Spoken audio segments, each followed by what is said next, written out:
I had an uncle who was a welder, and he fell off a battleship while welding.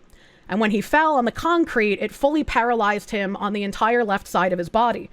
He was nonverbal. He had a mechanical eye, and he couldn't move. He was completely bedridden. Like, he could sort of move like the right side of his body, but he could no longer walk. He could no longer really hold things. He stayed in the care of my great grandparents, and he had a home care nurse. When he was unhappy or he didn't like something, right, his noises would get louder, because that's the only way that he could really express anything. Is he would get louder. He would like use his one hand that he could kind of move to like hit things. He didn't have a lot of expressiveness, but he was still somewhat capable of understanding what was going on around him. So it's like, when I see people like this, it's like, yes, they have a disorder.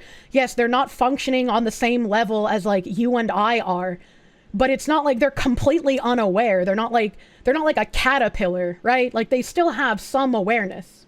I feel a bit bad. Like, I was a child, right, when my uncle was still alive. And so like I have vague memories of him. He really liked playing Uno with me. Like, when his caregiver would like, you know, bring him out in a wheelchair, he could kind of like pick up Uno cards and like slap him a little bit. So like, he really liked playing Uno with me. And I was the only niece that my uncle met.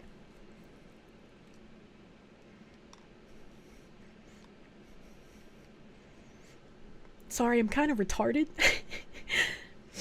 It makes me feel a little bad, like, thinking back to it, because, like, I have, like, very strong memories of being around him, and, like, my grandma helping take care of him and stuff. But since I was so little, I think I was, like, 7 or 8 when he passed away, sometimes, like, he would be scary to me, because, you know, he had, like, a mechanical eye, he couldn't move, he made really loud noises. So like sometimes like when my grandma wanted me to like go see him and talk to him, like I would, you know, cry and get upset. And like sometimes when he wanted to play Uno, I wouldn't, because I would be like a little scared of how loud he was that day or whatever.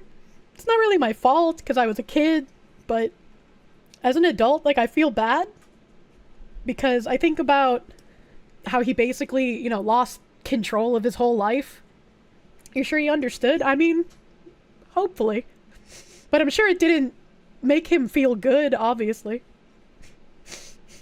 I didn't think I would, like, cry trying to talk about it, but, you know, I guess, I guess I got some, sad feelings over it.